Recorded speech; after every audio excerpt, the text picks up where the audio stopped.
English learning YouTube channel में आप सभी का बहुत बहुत स्वागत है। मेरा नाम है ऋषभ श्रीवास्तव और आज जिन मॉडल हेल्पिंग वर्ब के बारे में हम पढ़ने वाले हैं वो हैं हैज़ टू और हैव टू।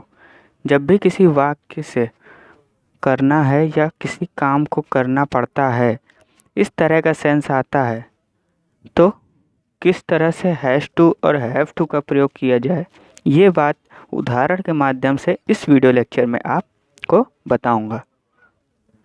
सबसे पहले आप ये जान लीजिए कि थर्ड पर्सन सिंगुलर सब्जेक्ट के साथ हैज़ टू का प्रयोग किया जाता है और बाकी सभी सब्जेक्ट के साथ हैव टू का प्रयोग। बिल्कुल उसी तरह से जैसे मैंने आपको प्रेजेंट परफेक्ट टेंस में बताया था कि थर्ड पर्सन सिंगुलर सब्जेक्ट के साथ हैज़ का प्रयोग और बाकी सभी सब्जेक्ट के साथ हैव का प्रयोग। लेकिन एक इम्पॉर्टेंट पॉइंट यहाँ पर यह है कि हमेशा वर्ब की फर्स्ट फॉर्म का प्रयोग किया जाता है, मुख्य क्रिया की हमेशा फर्स्ट फॉर्म का प्रयोग। अब देखिए कुछ एग्जाम्पल देखते हैं। उसे खेलना पड़ता है। मैंने बताया दो चीज़ें, करना है या करना पड़ता है। तो कहाँ पर खेलना पड़ता है, कोई काम करना पड़ता है या क्या काम है वो खेलने का, उसे खेलना पड़ता है। सब्जेक्ट कौन है? वो, क्योंकि उसे खेलना पड़ता है तो सब्जेक्ट है वो, तो हम क्या कहेंगे? ही या शी।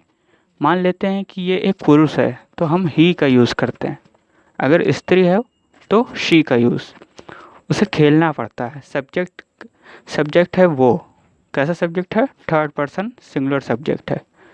चूँकि ये थर्ड पर्सन सिंगुलर सब्जेक्ट है इसलिए आप हैज़ टू का प्रयोग करेंगे। उसके बाद वर्ब की फर्स्ट फॉर्म, वर्ब क्या है? खेलना। खेलने को कहते हैं play. He has to play. हमें खेलना है। किसे खेलना है? हमें खेलना है। सब्जेक्ट कौन है? हम को क्या कहते हैं? वी। कैसा सब्जेक्ट है? क्या ये थर्ड पर्सन सिंगुलर सब्जेक्ट है?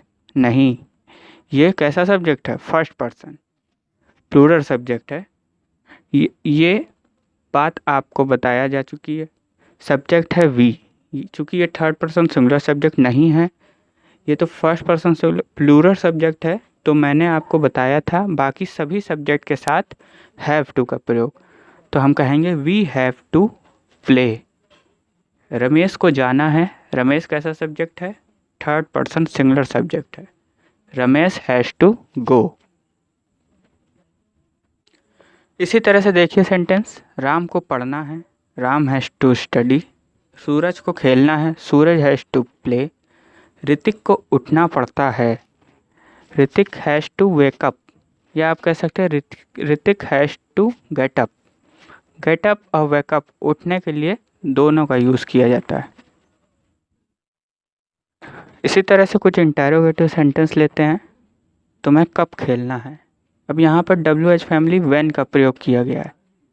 कब के लिए आपने सबसे पहले WH फैमिली का प्रयोग किया व्हेन, उसके बाद आपने हेल्पिंग वर्ब यहाँ पर हैव टू का प्रयोग, आपकी हेल्पिंग वर्ब पूरी बन जाती है। तो यहाँ पर आप हैव को आप लेते हैं सब्जेक्ट से पहले। When have I to play. उसे किसके साथ खेलना है। किसके साथ के लिए कौन सी WH फैमिली यूज़ की जाती है? With whom. With whom has he to play.